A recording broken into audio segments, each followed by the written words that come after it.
Hello,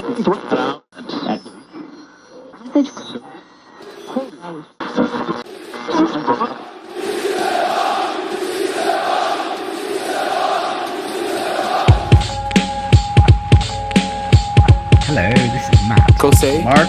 Guillaume. James. Mel. Zach. This is David. Terry here. This is PSG Talking. Le seul podcast sur le PSG en anglais. Welcome back to PSG Talking, a PSG podcast brought to you by PSG Talk.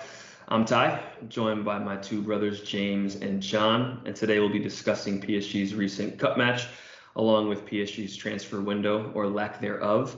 But as always, before we jump into the nitty gritty, James, welcome back, man. How was the move? How's life? Good to have you back. Hey, man, everything is good. I'm glad to be here. Sounding very crispy on the mic right now. Yes, you are. Yes, sir. Step this game up. Yes, sir. Radio voice and all that. You know, it's like an R&B voice right now, but I'm glad to be here, ready to talk. Awesome, man. Good to have you back. We missed you last week. John, talk to me, man. How you feeling? Great, man. Things slowed down a little bit. Good to be back again with the boys and ready to talk about some footy, man. Yeah, man. Let's jump into, the transfer deadline did close. And, it was a very, very busy window for PSG, for Paris. It's like jack shit. Didn't do anything. So definitely want to take some time to, discuss some of the things with you guys.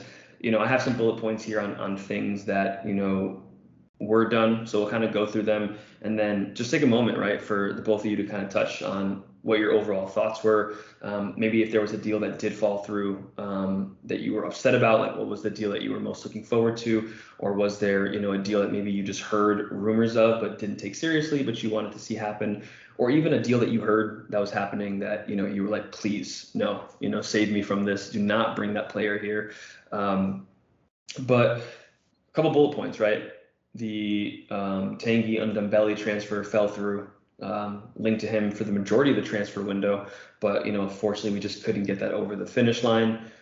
Ousmane Dembele transfer falls through. According to RMC Sports today, Barcelona wanted either Kurzawa or Paredes in a swap deal, but PSG wanted to include Icardi, and Barcelona just couldn't afford his wages, so that caused the deal to fall through. Obviously, not sure how true that is. I personally find it hard to believe that, Kurzawa or Paredes and 20 mil for Dembele is something that you let fall through due to, the insistence of wanting to include Icardi in the deal. Newcastle apparently made an approach for Ronaldo, but that was rejected by both PSG and the player. And then one thing that I found really interesting, I know last week, me and John spoke about the Pogba situation, and apparently Venezia from Italy, Serie A, had made an approach, and that was rejected by Leonardo. Pogba wanted to go, or was at least interested in the move. As we also spoke about, Eric Dina Bimbe, right?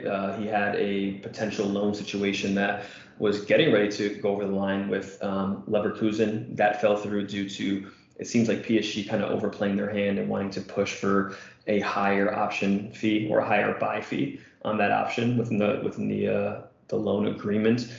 That fell through, but he was able to find another destination, or at least apparently was within the last couple of hours. He was supposed to go to Troyes, but it looks like he was supposed to sign his new deal. Upon being within the PSG facilities late last night, he went to sign his deal and then refused to sign his deal, believing that the contract did not correspond with the verbal agreements he had in place with Leonardo and some of the other hierarchy, and apparently didn't sign the deal and didn't end up going to Troyes. So another player that, a situation or just a mess right in the front office, whether it's Leo or other individuals or setting false expectations, the inability to just get some of these youth players out the door to, situations where they're going to be able to play more, fell through. So, John, with you first, man, just what is your overall take on PSG's transfer window and the lack of, the ability to thin the squad and actually bring players that potentially could have helped our situation going into, the later stages of the knockout rounds? Yeah, definitely an underwhelming transfer window, to say the least. Just given the targets that were rumored to be coming over to Paris in the rumor mill or whatever. But I also would like to add the caveat of the particular players like Ousmane Dembele, who is going to be on a free transfer. Like, he's going to be for free in the summer. So I think that one makes sense to, you don't have to rush that situation. And I know Frank Kessié, the Milan midfielder, we spoke about him earlier in the season, but during the in January, his name never came up anywhere. But he's another, prospect where he's going to be free in the summer as well. So it's just like, you don't really have to rush that situation. But for the midfield, I think the Ndombele transfer not going through, that one was a little disappointing, just given how we need a midfielder, like another midfielder in that rotation, when we're talking about Verratti and his injuries and the inconsistencies of a Paredes and, the lack of certain things. When you talk about a Herrera not being, he's a workhorse and he's done his job, but like, I don't know how reliable he can be in a big game. And Danilo Pereira, a lot of people aren't big on him, but I think he's serviceable. But still, it's a position where I thought, if nothing else, we would add a midfielder, and if Tanguy Ndombele was available, we should have snatched him up. But for whatever reason, it fell through. But it is what it is. I think the most important thing here that I would take from it is, again, the lack of just efficiency from Leonardo to be able to lock down these deals. And then on the other side of that, to be able to let go or sell other players, especially the youth players who want to get playtime other places. Like, the fact that the consistent theme in every one of these transfers that fell through was because it, was actually the fact that it fell through. Like, that's a glaring, negative on the board and Leonardo and the people who handle those transfers. It's like, bro, you couldn't get any one of these to go through. Like, that's a bad look. Like, the reason Nasser appointed someone like you is so he doesn't have to step in and do the shit. And here we are again having to look at Leonardo as like, yo, what are you doing on this front in terms of, signing transfers or getting players off the books? It's just like, it's been a consistent theme of his inability to do a big part of the sporting director's job, other than just to get on L'Equipe and to get on these French channels to talk and everybody loves Leonardo, but I think there's some things that we can be critical of on him, and I don't think it gets spoken about enough. I think it's been spoken of recently, given the Pochettino thing, but I've seen red flags before Pochettino, so I'm not really surprised at some of the things that he hasn't been efficient on, but I think now it's something that can cost us. Like, we might need that extra midfielder. We could have used Ndombele in the wing and in the Champions League games or later on in the season if we went further. But particularly in the midfield, like, it's kind of ridiculous that we weren't able to get anybody. But there's logistics and finances and different things that go into that. But yeah, I think it was underwhelming overall, the transfer window, and the underlying theme has been Leonardo's ineffectiveness to do his job as a sporting director. Yeah, I agree. And, I'm going to go to James next, but, James, one thing I want to add, and John can come back on this and, provide his thoughts, but on top of just the underwhelming transfer window, I do find it interesting. And there is like a divide within the PSG fan base. When you look at players like Ndombele, right, and Ousmane Dembele, two players that PSG is targeting, and yes, they fell through, and yes, on both players, more so on the Dembele part.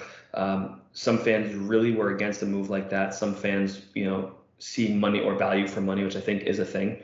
If you can get someone like him, whether you like him or not, right, high risk, high reward for a player swap like Icardi. But how do you feel about the fact that our transfer window is heavily linked to players that in their current situation or within the sporting, football world have been heavily criticized for their attitude and lack of effort and, inability to be consistent and inability to be team players? I feel like those are two players that are divisive, and potentially could have added more problems to PSG's locker room than actually help outside of their naturally gifted talent. Because I'm on record as saying I think Ousmane Dembele is a very talented player when he has the ability to stay on the pitch and stay healthy. So just what are your thoughts, not only on the transfer window, but just the profile of the players and some of the baggage that comes with them, essentially? Oh, my man got the new mic. Don't work. New mic, don't work. Can y'all hear me? Yeah, hold on. We'll take a pause. I was gonna have to edit that. That was hilarious. I thought that was gonna happen too. I was like, this shit's not gonna work. I think what happens is it looks like you may unhit it and it may just take a second to click over. Maybe is what it is. Yeah. So It's all good. all right, I'll let you go ahead and do your thing. Yeah, I think it's PSG. There's a bunch of egos and superstars in the locker room, and so I don't think that we shy away from the players that may be quote unquote problematic or have an ego or bristle or ruffle some feathers in the locker room.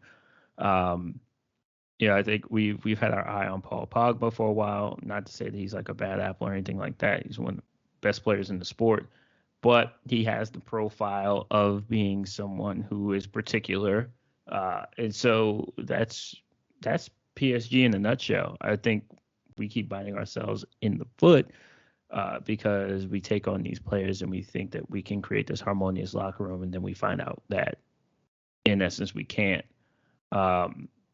I understand the PSG fan base having some feelings and sentiments about Dembele. I think he's one of those players that can't seem to find his footing. And one would hope that a spell at PSG would, bring his character back, or at least allow him to play some meaningful footy.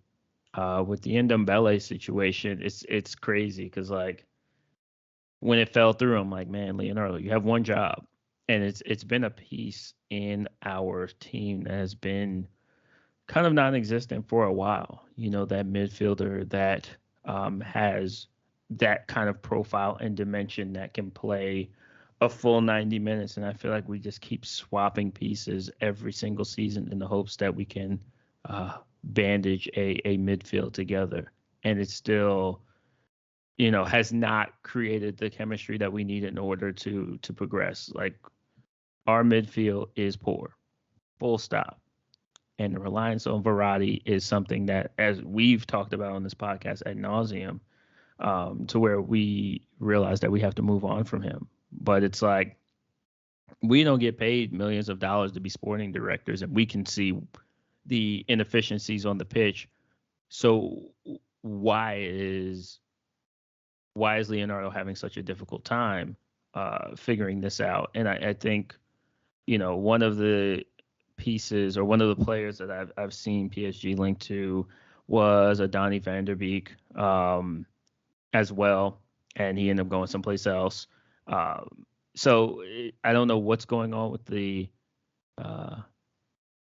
sporting director that we have, or why he's having such a difficult time drawing in new pieces.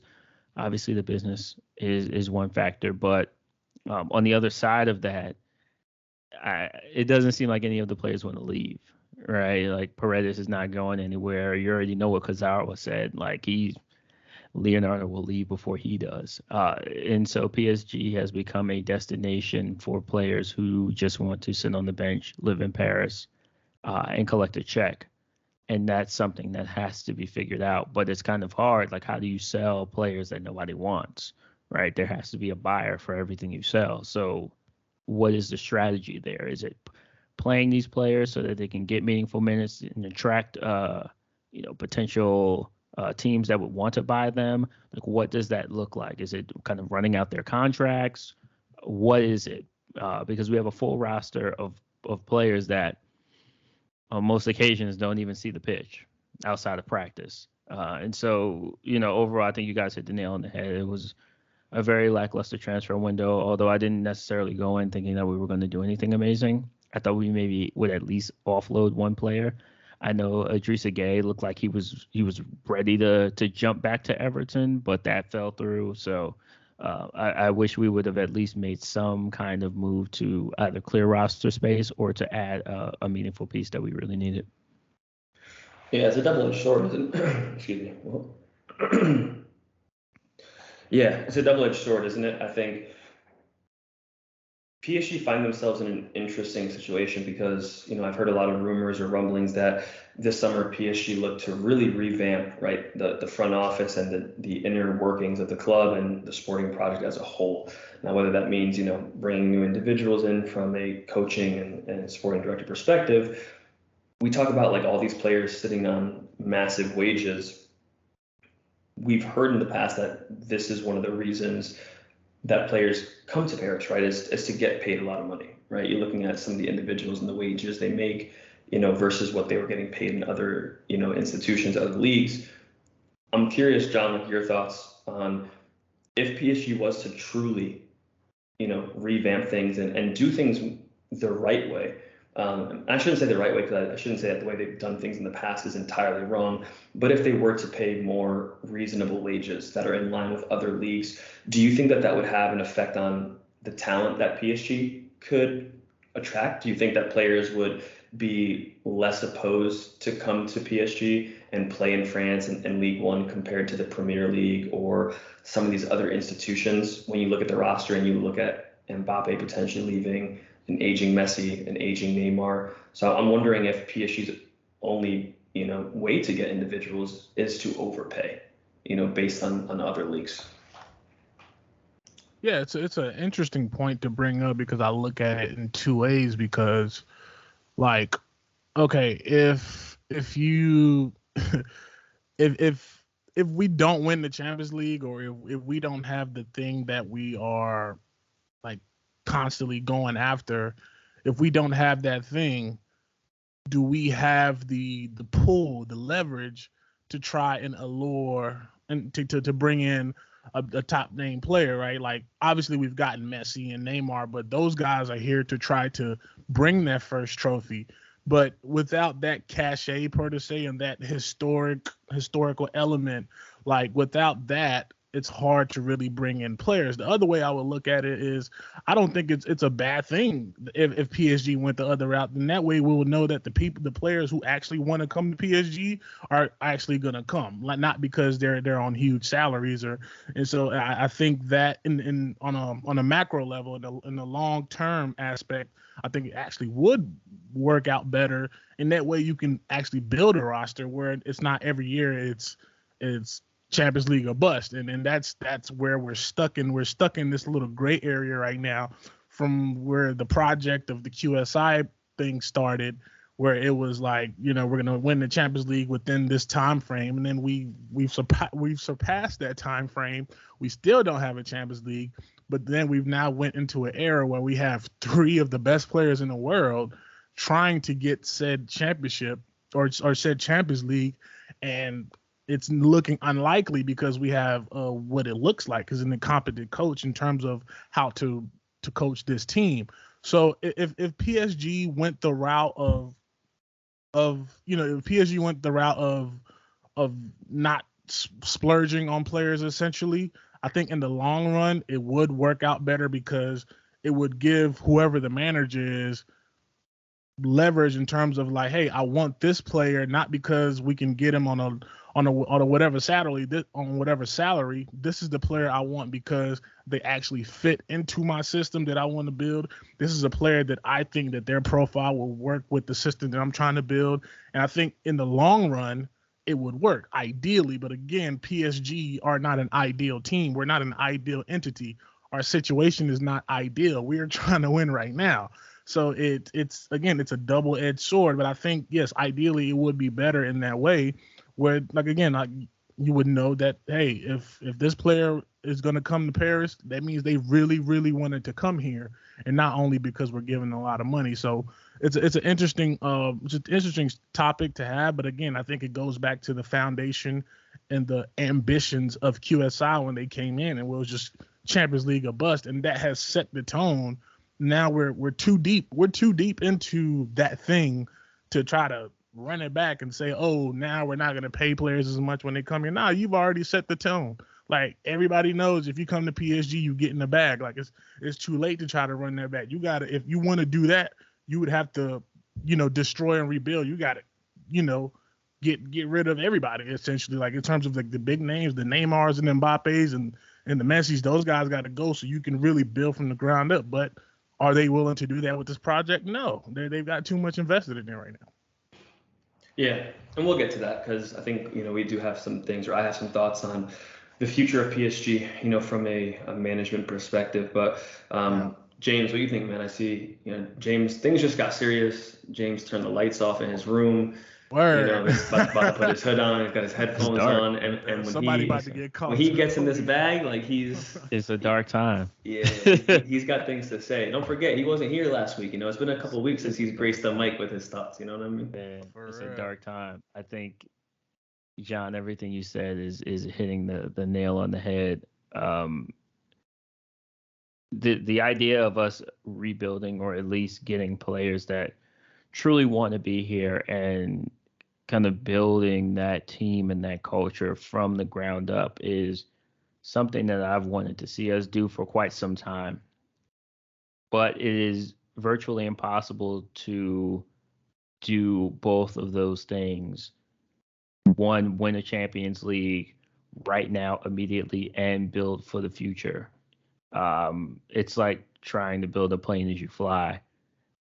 All roads thus far in this project have led to, that World Cup in Qatar, and PSG being in a pole position of having a Champions League, and all the pageantry and fanfare and all of those things have kind of led to that point. So I want to see what this team is going to be after this milestone event takes place in Qatar, because I feel like everything has kind of been leading to that. And that I feel like maybe after that point, once they've recouped all of the millions that they've kind of poured into this project, then maybe we'll have an opportunity to, see a sporting program that is thinking about long term and thinking about the future. There's been so many times when we've talked in, intense fashion about the youth as it pertains to PSG, and why aren't they getting their opportunities? Why aren't they getting their shots? Why are we picking up all of these older players? Why is there this win now mentality? And we have a lot of answers for that. But I think the appetite from the team on the podcast, obviously, and from the fans overall is, all right, we've seen the fanfare, we've seen the stars, we've seen youth throw everything but the kitchen sink at this project. We still don't have a Champions League. We still don't have that title, right? We've done virtually everything and virtually signed everyone that we could. Like, Lionel Messi is playing on this team, and we're concerned about Champions League. Being paired with Mbappe and Neymar, and we're concerned. Obviously, it's time for something different. And I think we say that every year, but in this case, it's not so much what player can we bring in that's going to automatically change the dynamic of this team. It's more so, what does this project look like if we were to blow it up and build from the ground up and have players that fit the profile of a sporting identity long term. Now, this may be players who are, they may not be world class, but they may be in development coming along, and they need that 4 or 5 year window where they can all gel together, really understand the game, really understand how to play with each other, and then execute a game plan to win the Champions League. But so long as we're in this kind of win now mentality, you can't do both, right? You cannot build for the future and have Mbappe and Neymar and Messi on these astronomical wages. It just doesn't work like that. And as a result, we're kind of stuck in this limbo, right? Like, we have one of the best players in the world that's going to leave this team on a free, and there's nothing we can do about it. We have one of the best players in the world who, doesn't look like the best player in the world, and he is an icon, a legend. And then, we got another one of the best players in the world who is always injured all the time, right? So there's always these circumstantial problems that occur when it comes to PSG. And it is around the sporting project and this win now mentality. And until we can move beyond that and actually build a project that, not that we need all of our players to come from the youth academy. Like, let's be real. Like, that's not, come on.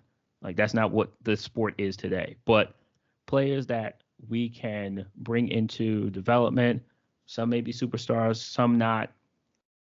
Talent comes around each other, figures out how to play with each other. And then this is a longer term plan. Maybe that's the best course of action moving forward. But right now, man, it's about as dark as this room I'm sitting in right now.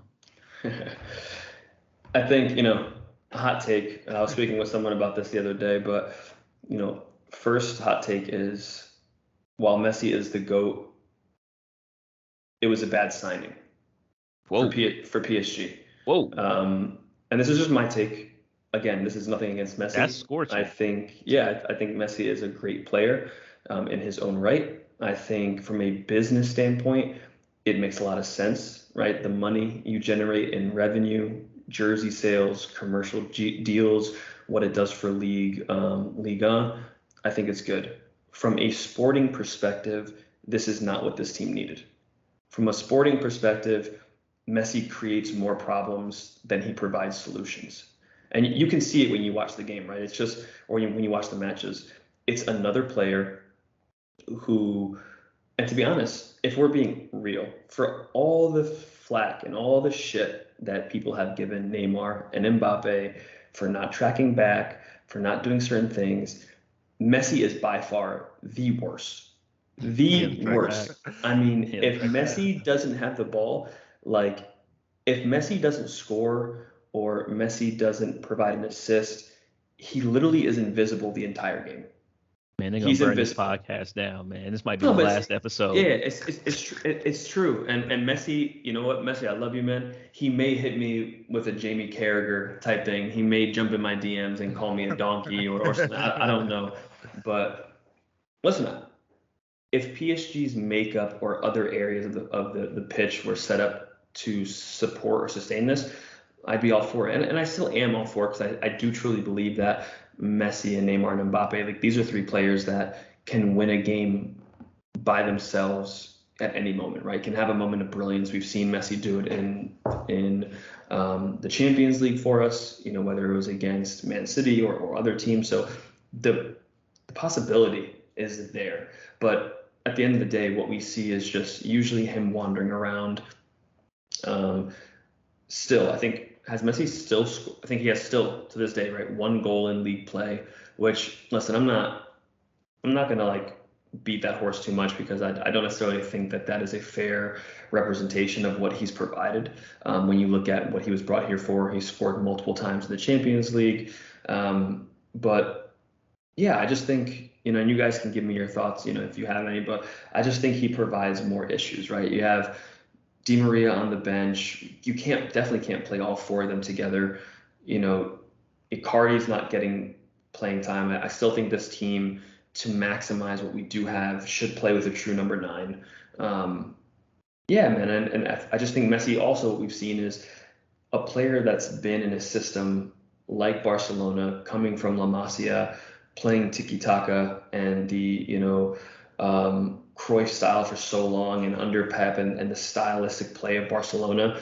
He struggled to play for Argentina up until recently, and that's a team that he went back to every year for international play. So him finding his way in this system, again, in a team where then you have a coach who is making matters worse potentially by not playing him in his preferred or best position, that his tactical style doesn't suit the team that we have, has just made it very, very difficult. So with all the ingredients combined, I just don't think it was the right signing. With a different coach, different tactical approach, different midfield makeup, I think this could have been a phenomenal signing. A true number 9, I think it could have been ideal. And again, that's not to say, right, I could, eat what I'm saying essentially, and PSG make a very, very deep run in the Champions League. But I think I'm probably in the majority who would say that I believe PSG's true chances of winning a Champions League, in my eyes, probably are I could be generous if I said like 25 to 30% of like winning the Champions League, like winning it. And I mean like going up against the Bayern Munichs, the Man Cities, and the other teams, you know, that have This year? Yeah, this year. 25, 30? I said I'm being generous. I'm being generous. Okay. Oh, you think it's higher? Or you with me? No, Oh, I think it's lower. What? Oh, okay. So yeah, 25 to 30% is being generous. But in the other take, so I'll get your guys' take on Messi and how he fits in before we jump into the game against Nice. Another hot topic that I think is going to get a lot of talking once the season's over is, obviously, you can never go back and make a different decision once time has passed, but everyone knows where I'm going. And I had an argument with someone in the Discord with this, is PSG passing on the 180 mil, on the 200 mil, with the way this season has gone, with the way the team has looked. If we lose to Real Madrid, it's going to be bad. It's going to be bad because not only did Real save 180 mil to build the team around Mbappe when he goes there on a free, they beat us without having Mbappe, knocked us out in the Champions League. So it's a domino effect, right? Loss of money. So not only did you not get the 180 mil, then you lose winnings in the Champions League for all the money you didn't receive. The team has been shambolic. And I honestly had someone in the Discord tell me, oh, but if PSG wins Ligue 1, that counts for something. He was here for this, and he was our best player in the league. And I was like, yo, no disrespect to you, my guy. I respect everyone in the Discord. I love the banter and the debate. Mbappe was not kept. We did not pass up on 180 mil for us to win the league and to say that's a good year. If this team, I'm telling you right now, they're already out of the cup. If they get knocked out early, Mbappe leaves on a free, heads are going to roll. Heads are going to roll. So those are my two hot takes real quick before we jump into the game. I figured it just made sense. So, John, man, let me know, man. Let me know. Look, I'm with you, bro. Like, I'm really, you're not, it's a hot take because, like, particularly on the first one, I think it's something that people have been thinking about. Like, they just not going to express it because it's Messi, right? He's the GOAT. But yeah, I think structurally, like, it's not just Messi. Again, it goes back to the identity of this club under the QSI era is we've been going for the big splash rather than prioritizing the long game. And now we are so deep in it, it's like kind of fucked in a sense. It's just like we prioritized the Neymars and the Mbappes, but we didn't build a midfield. We had one of the greatest defenders of this generation in Thiago Silva on our squad for years and never gave him a proper partnership, never gave him a proper number 6 to sit in front of there and break things down. And those are the type of things that PSG has never done. And so now with the Messi thing is like, with that, I go back to the coach with that because it's like, if you gave Pep Messi, oh, they already killing shit, but they would kill more shit with Messi. Like, don't tell me that Pep Guardiola is not gonna bring on Messi to that Man City team and they're gonna look worse. No, they're gonna be better. He's gonna move things around. He might, go with the true number 9 instead of playing a false 9 and put Messi as a 10. He's gonna make it work. And I think as far as the Messi thing, we can say it has been a flop thus far, given what we should have been prioritizing. But I truly believe if we had a coach who can actually use the talent that's in front of him and do something with it, then it wouldn't be a flop. Then we would be having a different conversation. So that's one way to look at it. In terms of the other hot take with Mbappe, the way I felt about it then is the same way I felt about it now. Whether we took the money or not, that man is leaving. And if we did take the money, I don't think it would have really made it a difference. It would have been a psychological win for PSGs, like, oh, at least they didn't get him, at least they didn't get over on us type of mentality. When you think about just the friction and the goings on with the bosses and Perez and Nasser, like from the psychological aspect, it might hurt you a little bit there. But in reality, what's 180 mil to PSG? Like, let's keep it a bean. But yes, it's a bad look because at this point, everything for PSG, unless we win a Champions League, everything is a bad look. We signed Neymar. We didn't win the Champions League. It's a bad look. Mbappe, same thing. And with Messi, so it's going to be even worse. So I think with that situation, I don't really have a difference of opinion of it. From when I had it then and until now, nothing has really changed. I think that, yeah, that man is leaving regardless. So it's more so of your ego being hurt that you didn't take the 180 when it was there, supposed to, if you would have took it and how it would have changed things. I think that part is really not really prevalent in that sense. But yeah, like to the person who you spoke with in the Discord, I think that, yeah, they might have to reevaluate some things in terms of how they watch PSG, because nothing else matters other than Champions League, baby. Like, the league, we can get that all day. We've been trashed this year, bro, and we still up like 8 points. Like, we can win the league, but that Champions League is all that matters. And if that's how people are prioritizing it, do your thing. But yeah, no, I think that I'm with you on the first hot take, but on the second one, my thoughts on that really hasn't changed much. Yeah, man, I am hurt, bro. I'm hurt, dog.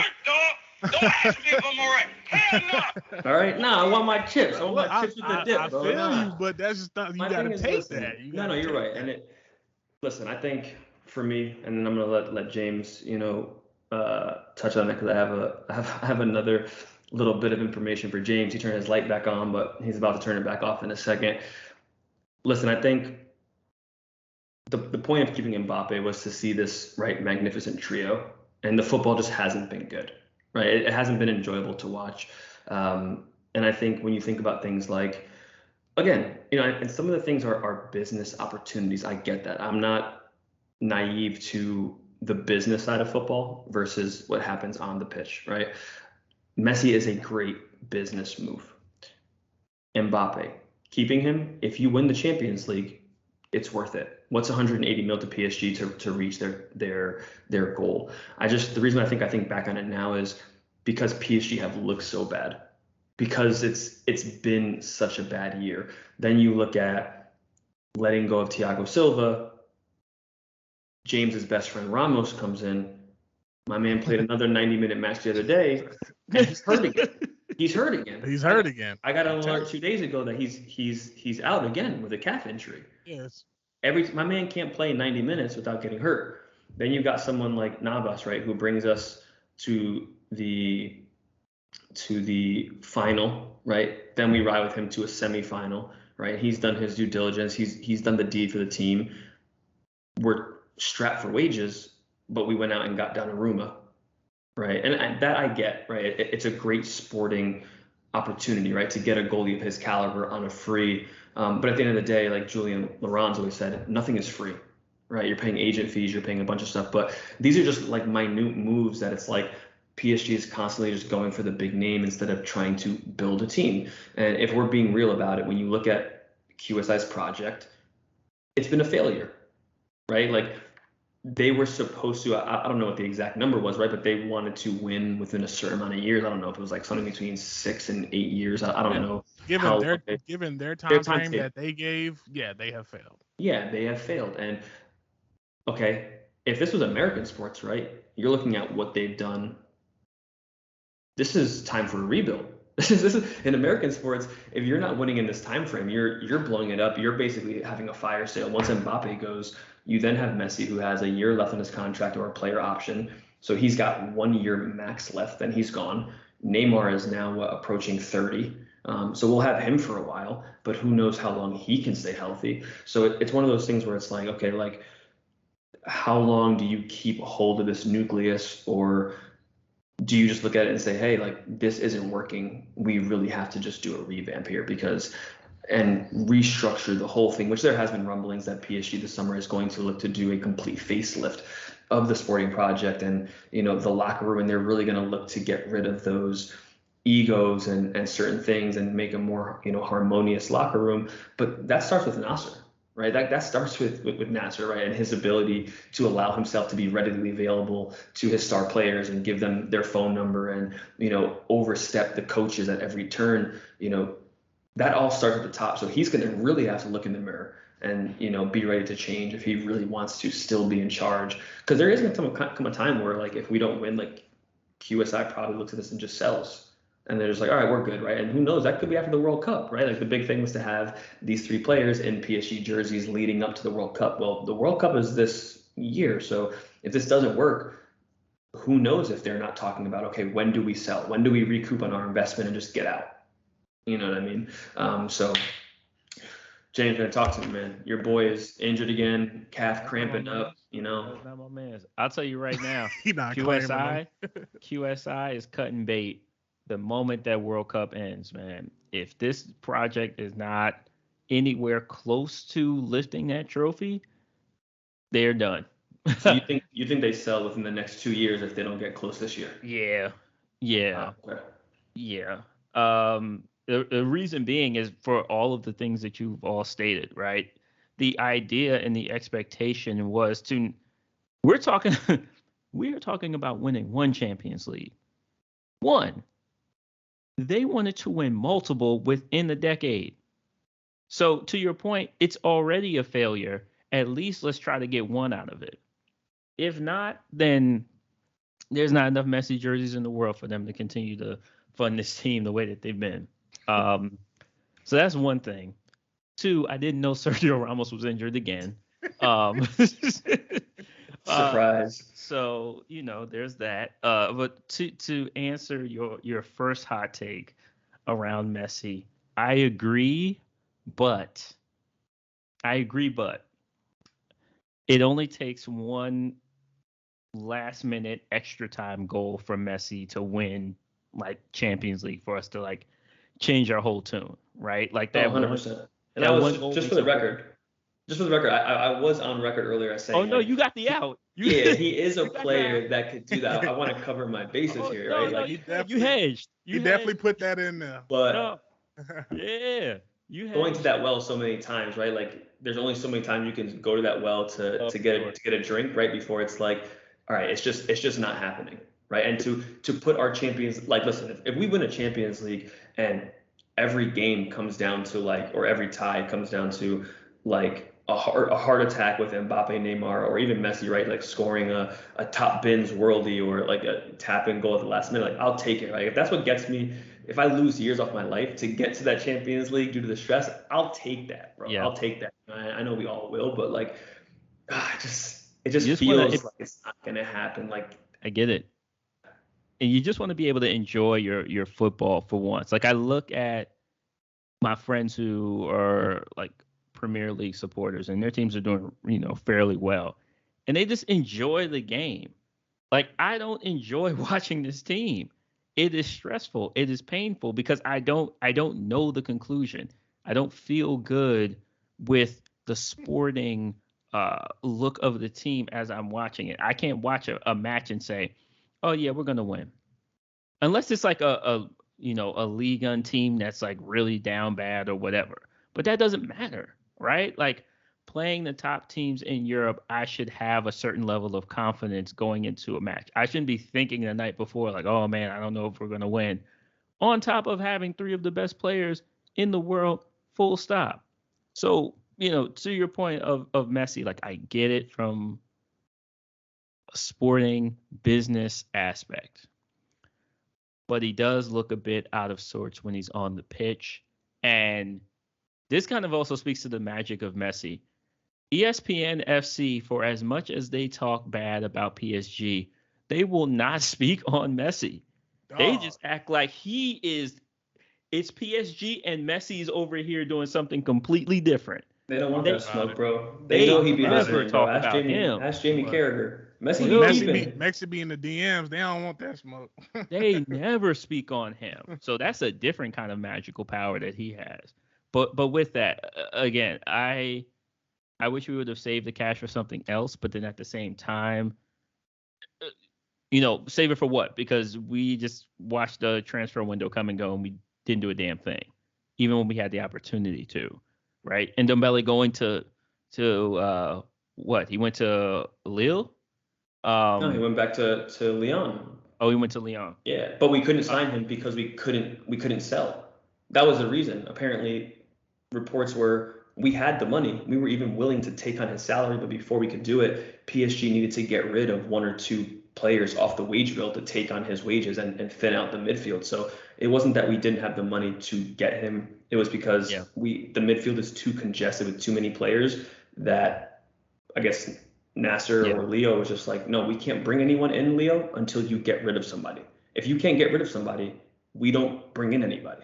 So, for someone who is not, and I don't know this, but for someone who is not focused, or should not be at least, focused on the day-to-day goings-on of the pitch, one would think that a sporting director would know what his wage bill was in the upcoming transfer window, if that is your whole damn job to know that. What are you doing for the last, 6 months? You should know this. Why is this it's cool if it's news to me, but I'm not being paid to do this. You are, and you don't know this, and this is your one job. And here we are. So, yeah, I don't know about the Messi signing in hindsight. Looks to be a little out of sorts, but all of that can change with one amazing goal, right? The other thing with Mbappe, listen, I had fun this summer with the TikTok and all of that goings on with Real Madrid fan base, and that was insane. Every day was something, and that was really fun just from like a fan's perspective. Mbappe is leaving. Like, this is not breaking news. I don't care what the reports are in Germany and all of that's not breaking news to me. He's leaving. Do you look at what we're doing right now? He's leaving. And with the potential to play with Aaron Haaland? Are you kidding me? Oh my god. Sir, you said Air Haaland. Air Haaland. Come on, man. That's my guy now. Oh, y'all best friends. That's my guy now. They gotta give him his own shoe. You be tuned in.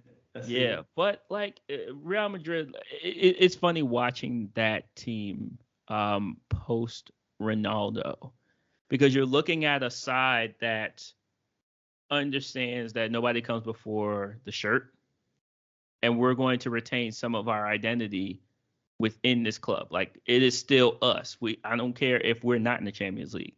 We are still Real Madrid, period. It's us. And players are attracted to that.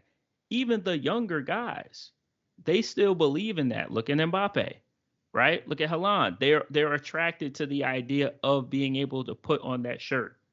And going back to an earlier point that you both were making, PSG have to create that level of identity.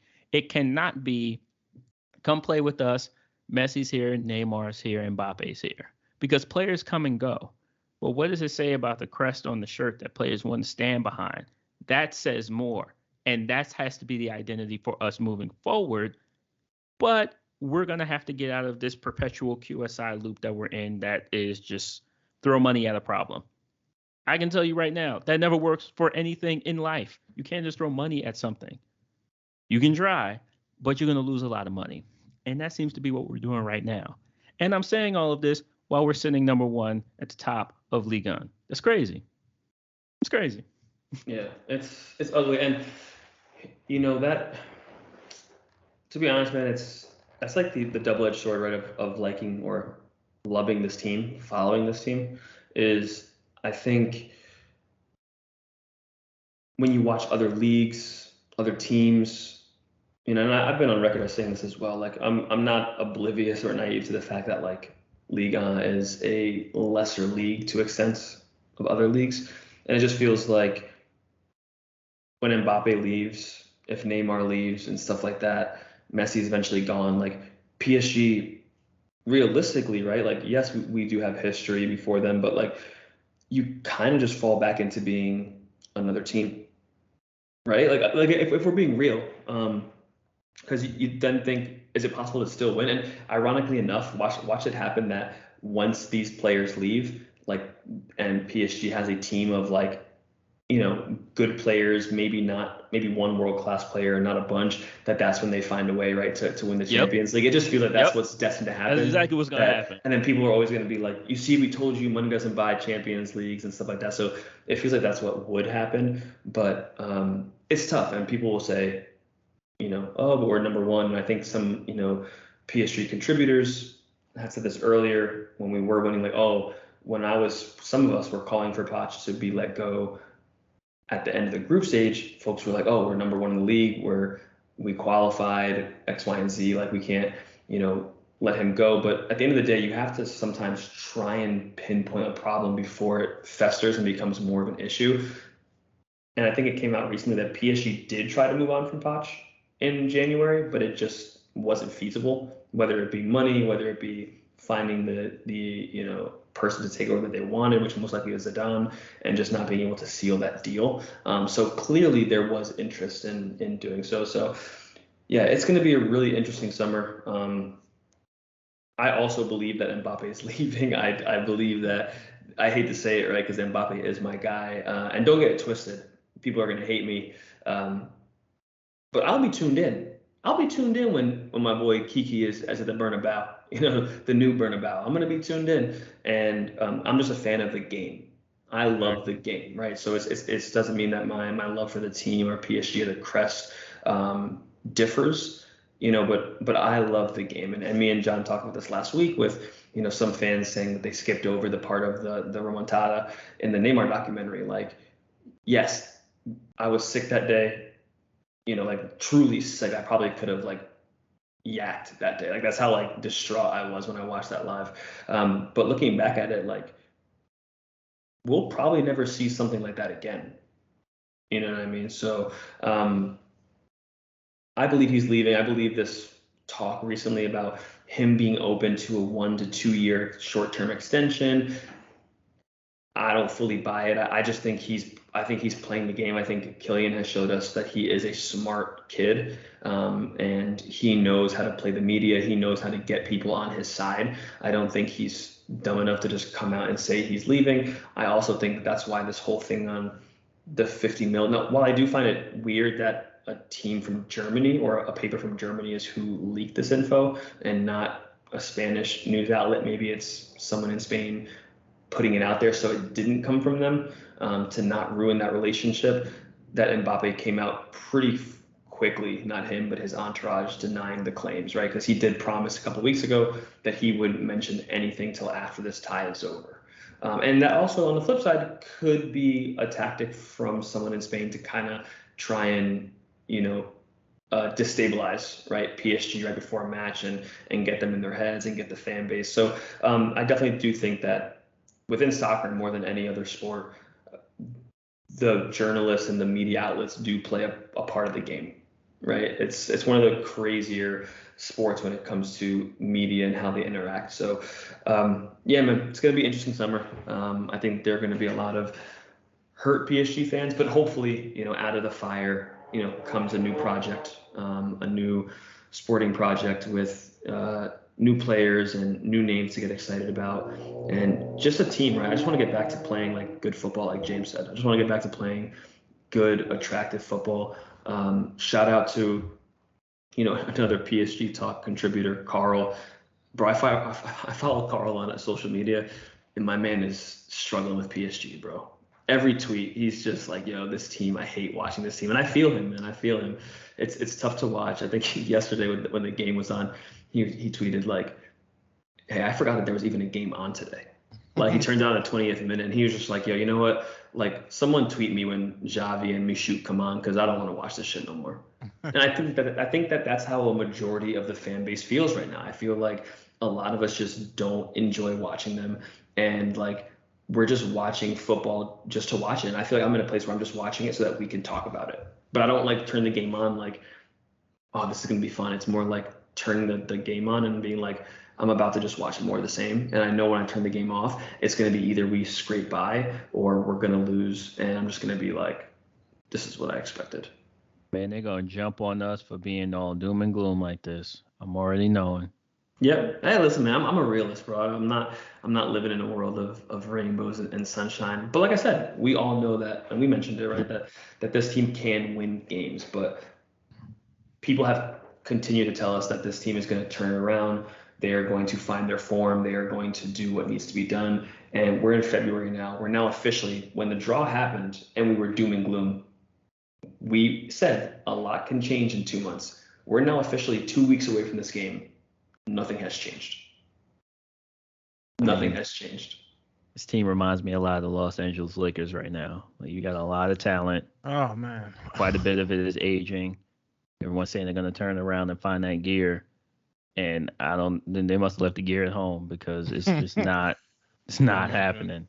Don't even get me started on that because both of my teams are in the same situation. I'm a Lakers fan and a PSG fan, so it's just my God, I ain't even okay. Well, it's a long team.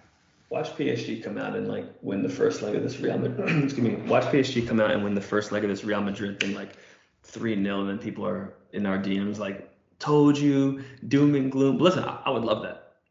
I'll take it. I mean, I would love it too, but like even if they do come out and do that, I think it's a false narrative. It's a farce because nothing up until now has led us to believe that that's what we're gonna get, and that's the thing about journalism and podcasts and the things that we're doing right now is just that we can only speak on what we've seen thus far, and what we've seen thus far is that we're nowhere near close to Bayern in terms of like a cohesiveness and team identity.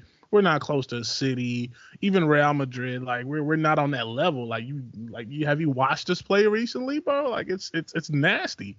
The last match we played, not this cup match, the one before that was the first time where I actually enjoyed the match. We scored like 4 goals.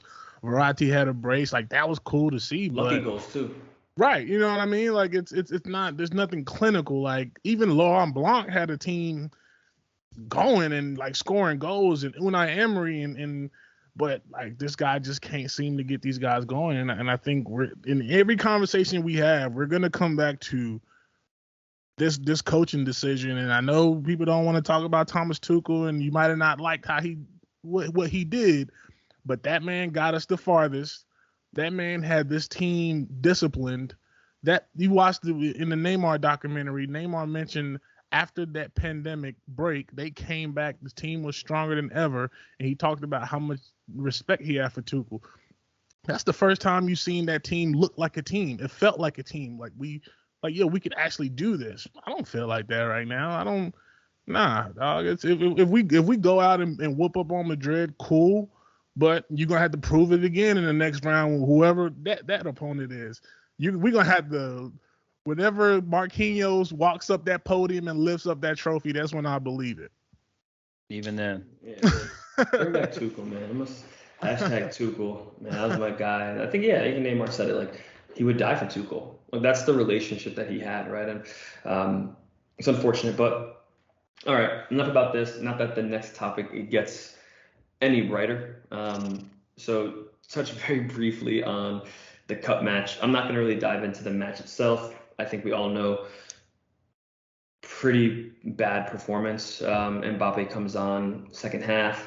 Things start to pick up. We definitely had chances, but overall, it was just an ugly game. All over the place, midfield, back line, all over the place.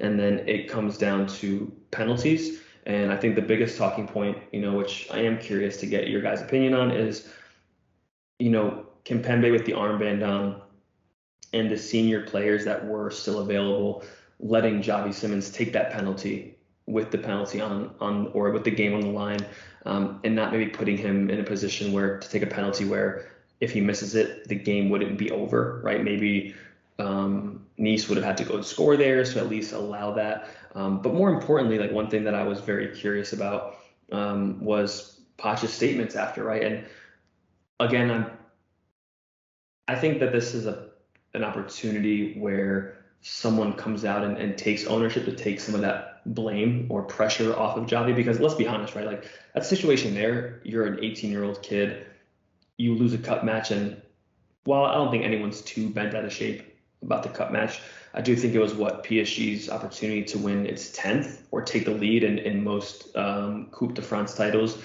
in France. but also just like some, 18-year-olds can't come back from that mentally. Like you feel like you let the team down, you feel like you let the fan base down. You have to be a very strong-minded person to get past that. And not Tuchel. Poch really just didn't take any ownership of it. Apparently, he's quoted as saying, "We took the decision on the first 5 takers. We thought we'd win with those first 5 takers. Then the decision was taken on player feeling. Xavi Simons was not my decision." So he basically just took it as like, like that's on the players and on the pitch. Like I had nothing to do with it. I just felt like that was an opportunity for him to kind of just get in front of it, be the shield for your team, and then deal with it in the locker room. Now, would it have leaked that he didn't choose that? Yes, but I just didn't feel like that was the time for him to just be like, oh, that's not on me, that's on them, right? Because now people are going to be searching around for like, whose decision was it? And most likely it was Kimpembe's, right? Like you're the captain there, so whose decision was it? So just wanted to get your guys' take on Xavi taking that penalty, what you think it does for him, and then also Poch's comments on, the fact that he wasn't involved in that. Yeah, I think that first of all, Xavi Simons strikes me as don't know the kid personally, but just looking at his demeanor, how he carries himself, and even after he missed that free kick, that penalty, like he didn't seem down on himself. Again, I didn't see, the camera wasn't on him the whole time where I can see how he reacted as he walked off the pitch, but he didn't like automatically like put his head down and get on the ground and start crying and get all emotional. Number one, because it's a cup match, and I'm not trying to be dismissive of the importance of the cup, but it's just like, yeah, bro, we've won it a million times, and it's whatever. But I think that you're right that missing a kick in that situation in any game can be disheartening, and it can affect you in the long run. It can be traumatizing, but he strikes me as a kid that he has, he can deal with that. He's good with that, like, because he knows he's a phenomenal talent, and he's gonna learn from that. And I don't doubt at all that the guys galvanized around him and gave him positive words and said the right things in that situation. And it's fortunately, it wasn't like the situation we had in the World Cup with the English players, where there was no abuse afterwards, because that could have elevated the thing and made it even worse.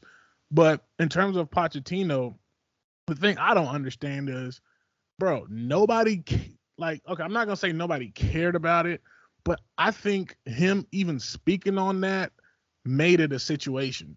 I think this was gonna go away. Like, Xavi missed a shot. It's cool. Kid will learn from it. Yeah, maybe he shouldn't have took the kick, but I'm pretty sure him as a baller, as a player, he wanted to take that. But you mentioning the fact of the decision making that goes into it, now you bring on a whole nother problem that wasn't even on the surface, like something that nobody was really even trying to decipher or to discern and see why he kicked it, or why this other player didn't kick it, or whatever the case may be. So I think from Poch's perspective, it's like, bro, why would you even say that, number one? And then why is that, if you do speak on it, why is that the thing that you say, bro? Like, your only job is to get up there and say something good about the player, like to big him up and to tell him that, it was. I read Christopher Gautier's comments after. That's what you were supposed to say. Gautier said he's a young kid. He wanted to take the shot and he missed it, but he'll learn from it. That's all you needed to say. You ain't had to get up there and spill, bro. Like, that was completely unnecessary. And I think by him saying that created an issue. Like, it was essentially a non-issue in my eyes, because it's just a cut match. But by him saying that, now you actually made it an issue. Now we questioning your coaching skills, which already been, in the fire. We already iffy about you, and then you come out here and say some wild shit like that. It's just like, yeah, now we see why there's no cohesiveness in the locker room. You over here placing blame on other people than yourself, when you the manager, you the boss, but you sitting here pretty much placing blame on the situation that happened to an 18-year-old kid, bro. It's just a bad look. I think that him speaking on it just made the situation worse than it even had to be. I think it's very hard to win over a locker room, but it's very easy to lose it. Sure. And when you are a coach and you punch down on your young players, it sends a message across the locker room to all of the senior players that your empathy and your care are flippant, if you will. Mm-hmm. It costs you nothing to stand up and support that kid. And I think you mentioned it earlier, John. Let me say something about Xavi Simons. Y'all know how high I am on Xavi Simons. Yeah. I've been banging the drum on this kid for the last 6 years. He's him. Yeah. At every level that this kid has been on, he's been him, full stop. All he do is ball. Yeah. So the reaction that y'all saw after he took that penalty, consummate professional. Mm-hmm. That's just who he is as a player. That's why it's so frustrating to see him on the bench. Barcelona didn't have this kid in their camp for no reason. He's really him. He just needs time because he's all of 18 years old. I wasn't a fully realized human being until like last week. Like, it's going to take some time. But you support those players. But again, that goes back to our conversations about how PSG treats its youth players. They're disposable. When in reality, we need them more than we need that garbage midfield that we have. The audacity of you to sit up there and say, "Well, I didn't make the decision on the lineup after the fifth man, so it was really up to the players." Even if that's true, shut up. Exactly. There's this certain business that's not supposed to be spoken about outside of the locker room. There's a code across all sports. And for the life of me, I have no reason why. I don't understand why you couldn't say something very quick. Much like you said, John. He took the penalty. He missed it. That's just a sport. That's just how it happens. I think Verratti said something to that degree. Mm-hmm. Penalties are like a lottery. Exactly. You know, he'll bounce back from it. He'll be okay. Move on. Why do you have to take a shot at that kid? Is there some kind of underlying thing when it comes to some business dealings? If so, that's even worse of a situation. But you know, as we've all said now, he'll be fine. First of all, I'm not even gonna speak on Kimpembe, but I'm not even gonna speak on Kimpembe, man, because y'all already know I gotta turn the light off again. That game should not go to penalties. And that's not taking away from our opponent. Great squad. Fearless. Had a great game plan. That game should not go to pens. We had 2 shots on target. Excuse me? And let me say this. PSG Speak on it. Lionel Messi was playing in that game. He was playing. 90 minutes. Mbappe came in the second half. I don't want to hear we didn't have a full squad. If Lionel Messi cannot get it done in 90 minutes against a team, you don't even know the starting lineup of that team. You can't pronounce their names. You don't know not one of them. We couldn't get it done.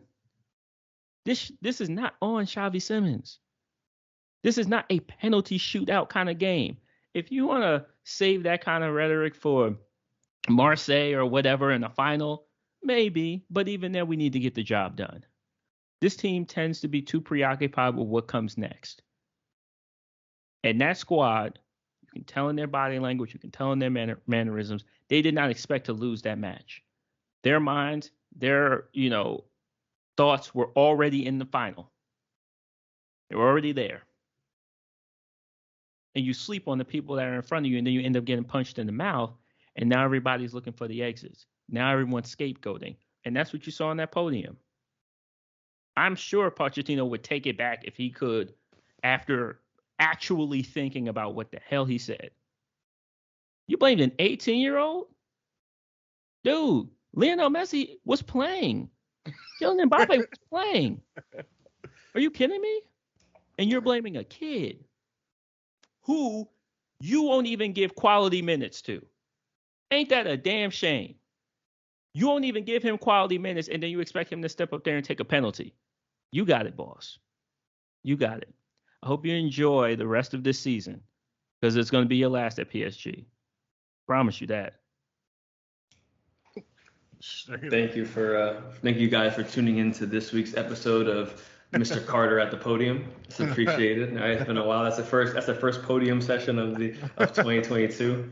But no, I think we're all on the same page. To be fair to Potts, I don't think he blamed Javi. I think he was more shielding himself. Like, this wasn't my choice to put him in that situation. That was their decision. I don't think he was placing blame on him for the loss. I think he was more shielding himself for an 18-year-old being put in that position in the first place. And it was more like, all right, let me protect myself from the media as opposed to let me jump in front of this and then I'll just defend my players. You know, that was an opportunity for him to defend Javi and not kind of deflect, I guess, in a sense. So, but, you know, I agree. And I think, you know, a couple like last things to just kind of wrap up. And James kind of, you know, mentioned one of them already. Basically, club management has apparently informed Poch that this is not even a paraphrase, this is quote, club management has informed Pochettino that his adventure at PSG will end at the end of the summer. So he will officially be out of here. I would assume that he will be at Manchester United or another project. And then, you know, on the other side of the coin, you know, French team is apparently Zidane's number one priority. He's always, you know, wanted to coach the French national team. But if PSG does meet his conditions, it's a role that he would be very interested in. And the main condition would be the removal of Leonardo. And with that being said, there were reports today that Leonardo has been reportedly telling those around him that his days at PSG are numbered as well. So a lot to happen. One of the names that has surfaced already is Luis Campos, who has apparently been very interested in the PSG job previously. You know, the last couple of years, if you guys don't know him, give a little plug to Breaking the Lines. They are a team over there that does, I think, podcasts, but mainly they do, you know, article pieces. And they actually wrote a piece on Luis Campos and the rise of football's most underrated sporting director. If you guys aren't too familiar with him, he was responsible for the Monaco team that went to semifinals, responsible for hiring the likes of, or signing the likes of Mbappe, and, you know, a bunch of others, Falcao and a bunch of other folks on that Monaco team. And then most recently, after leaving Monaco, he was quoted as saying, "I don't want to appear arrogant, but I assure you I will create another masterpiece like this in my career." He then went on to be the sporting director of Lille, who dethroned PSG last year. Someone who's very savvy with, you know, operating within financial constraints, and has been known to be someone who, you know, his philosophy is bring in quality young players at a low price and sell them for a higher price, something that PSG has struggled to do in years past. So a name to keep an eye on. Again, it's going to be a very interesting summer for PSG with a lot of turnover. I think a lot of people going out and a lot of new faces coming in. But that's it, you know. Blow it up. Another somber podcast. We do apologize, but we're just keeping it real with you guys. We're here to keep it real. We're not here to pull the wool over your eyes or paint this picture, right, of something that's happening that isn't happening, right? So when things are going great, we'll talk about things that are going great. When things are somber and kind of in a more depressed state, we have to just live that. You know, James now his mic's off and he's popping the bubble wrap. He's popping bubble wrap. That's what, you know, that's his vice now to relieve stress when watching PSG. I think he actually watches PSG games with a sheet of bubble wrap with the bubble wrap next to him to relieve stress. And I don't blame him. Man. Hey, I would ask PSG fans, is like, given what you watched the last year, like, what do we have to get up here to be cheerful about? Like, other than Messi being on the team, like, You deserve better. You deserve more. Yeah, we're going to keep it a buck with you all the time. We're going to have to start implementing like live questions from, like, maybe move this to Twitch every once in a while and have live questions so we can debate with some of the PSG faithful and have them ask questions or answer questions that they want to see, because I think it would be great to see some of them like interact with us and ask questions and also challenge us, right? Because like right here, we're in a safe space, which we don't all have the same views. There are things that we differ on, but for the most part, we do feel the same way about the current state of PSG. And there may be some out there that feel differently, right? That are more upbeat, and I would love to hear that. So, but that's it for this week. James, great to have you back, bro. Glad that the move went well. Glad that you're back. You know, your first episode of 2022. John, always a pleasure. Any closing remarks for you guys? Anything that you guys want to leave the audience with before we get out of here? No. Yo, go watch that Neymar documentary on Netflix. If you haven't watched my dog Ney, as I said, if you don't respect and don't appreciate Neymar, you don't like football. That's it. Yeah. I stand by that. Whatever you feel about him, you know, from a personality perspective, but just from the pure gift of playing the game of football, dude is next level. He's next level. So I can't wait to see him back on the pitch. Hopefully we get him back shortly. Most likely we'll probably get to see his very first game be the Champions League game against Real Madrid, which just seems to be our luck. Woo. Yeah, that's so awful, but yeah. Spooky. But well, as I always say, stay safe, be well, and until next time, peace out.